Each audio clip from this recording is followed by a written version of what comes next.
Hi, and welcome back. This is my second live stream of today. My name is Swamp Rose, and this is a continuation of my podcast covering the Attica 4 case, otherwise known as the case against Bryan Kohberger. So this video is regarding Bryan Kohberger's alibi, or what we know about Bryan Kohberger's alibi. I'm not going to use any visuals. I'm just going to talk to you about this. I do have a soundbite I could play at the very end if we decide, if you're interested, but I'm going to just tell you what I've observed since we've heard so much about the Dateline NBC show and the leaked information. So from what we know, Bryan Kohberger hasn't been confirmed what his alibi is, but what was stated by his defense is that he has a habit of stargazing, which it's a general term, the word stargazing. It means that you observe the night sky. So there's several different things. And if you're wondering why I'm like shifting around, it's because I have a Labrador retriever that's trying to get my attention. It's his lunchtime in about 5 minutes. So he's pretending to love me a little bit extra right now. Anyway, back to business. So Bryan Kohberger's defense team said that he was stargazing, and this is essentially his habit late at night, particularly at Wawaway Park, is what they suggested. And what's interesting about that alibi is I have seen from several creators bringing up documentation from like the National Star Observatories that there was actually 30 different documented incidents of like an electrical storm that night in the sky. So establishing that, what's interesting is there is like this long history, or there's definitely a history of Bryan Kohberger jogging at night. And I'll tell you some of the documented instances I have of this. So number one, I can play a sound if you like, but I have a young man from Pennsylvania named Skylar who actually came on the news and talked about how he used to do night runs with Bryan Kohberger. Now, I believe this was during his DeSales University time, but he specifically said that they would go on these late night runs, like 1, 2 o'clock in the morning. Okay. So then we had the recent Dateline article, and that's what kind of prompted me to do this live stream. I was reading a really interesting thread on Reddit where somebody posed the question, did Dateline just back up Bryan Kohberger's alibi? Because when they were talking about the different when they were talking about the different interactions he had at the pool party, they talked about Martinez and his friends, and they said that Bryan Kohberger ran into them after the fact. Rocco, stop. And when he met them on the trail, it was getting dark, and they were just coming down from a hiking trail, and they met Bryan Kohberger, who they had just met at a pool party, and he was heading up, and they noted how dark it was and that he was just starting his hike when it was getting dark out. So right there, we have a second verified person that Bryan Kohberger does running or exercising late at night, which makes a lot of sense. If you work full time, then you have your activities and your unwind activities. This might be the only or the best time for him to get a workout in. Whereas like me, I mean, I'll wake up 2 hours early to get a workout in. It's sometimes the opposite for some people.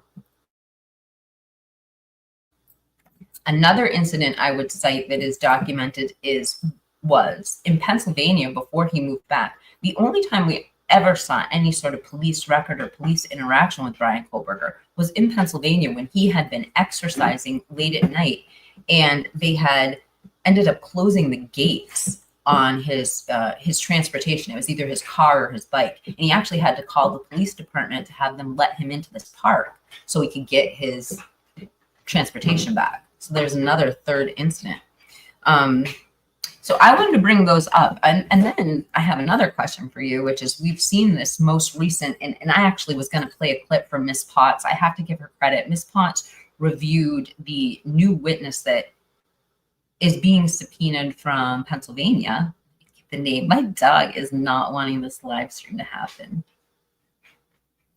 And what's interesting is I've heard so many people in my Discord server speculate on what he could be a witness for. Now, one thing is he could be a character witness. He has military background. He might have actually even trained with Bryan Kohberger. Some people have suggested he might have been from the same training gym because Bryan was a boxer. Well, if that's the case, could this be yet another person that could witness that Bryan Kohberger has this like nocturnal workout habit?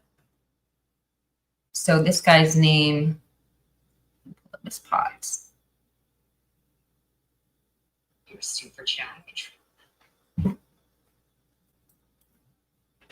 Well, anyway, that's about all I have. This is a 5-minute live stream, and it looks like I had made this unlisted. I don't think I'm actually live with my members or anywhere right now. Oh, Christy just showed up. Okay. Oh, you know what? I'll play you the clip. I'll play you the Night Runner clip, and I'll show you while I'm playing that. I'll pull up my Discord and I'll read what the new witness that has been summoned to come in for Bryan Kohberger's defense. Some speculations on who he could be, and maybe he is just another witness to this night running that Bryan Kohberger does. All right, bear with me 1 sec. Let me pull that up. We'll get this live stream done in less than 10 minutes. Hold on.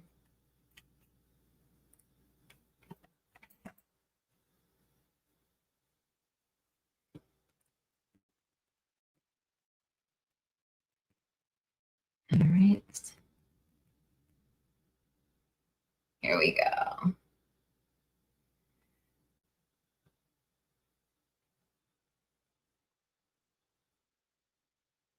Oh, that's the wrong one. Sorry, guys. I'll just show you what I'm doing. I'll pull up my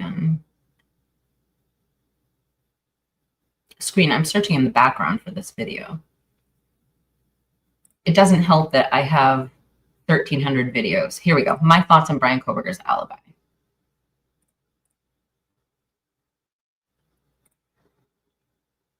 All right, let me present this for you guys.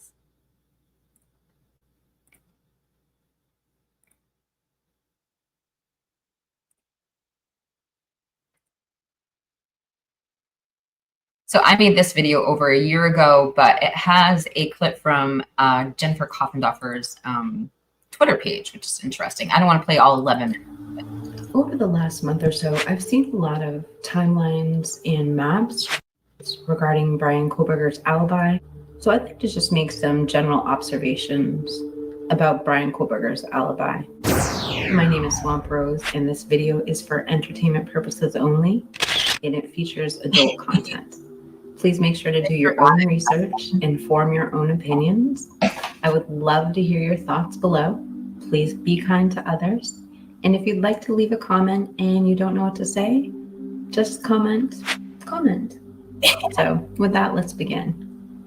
Now, first off, I've heard a lot of criticism of the whole stargazing premise about the stargazing alibi, primarily because it was a cloudy and overcast night at night. But stargazing can also mean simply observing the night sky or just documenting. It can mean looking at the weather or even a satellite. Next, I wanted to play this clip from FBI agent Jennifer Koffendorfer's Twitter account.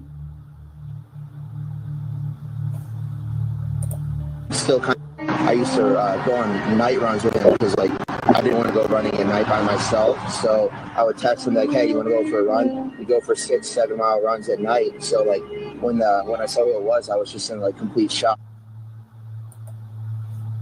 7-mile runs at night. So runs with him because I didn't want to go run. This clip from FBI agent Jennifer Koffendorfer's Twitter account.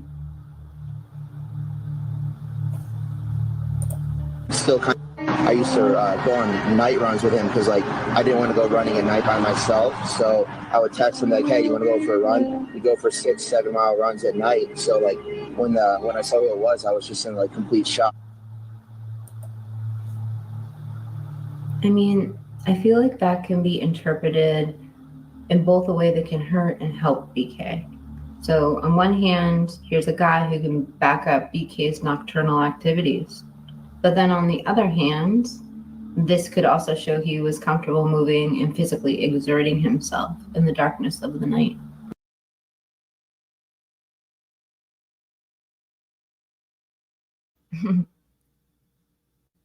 Yeah, like I said before, I just am curious if, and I was inspired by that Reddit post. It did Dateline sort of back up Bryan Kohberger's alibi? I mean, they had someone confirm, along with this kind of history of people that we have going on the record saying that Bryan Kohberger liked to run at night and he has a history of it. So it'll be interesting. Hey, darling, I hope you had a chance to catch my last members live because we gave you a shout out. Well, it was in the last Capri live too. We gave you a shout out, but I didn't give it till the end. I was telling them I was drinking my morning coffee and I got your post in Discord.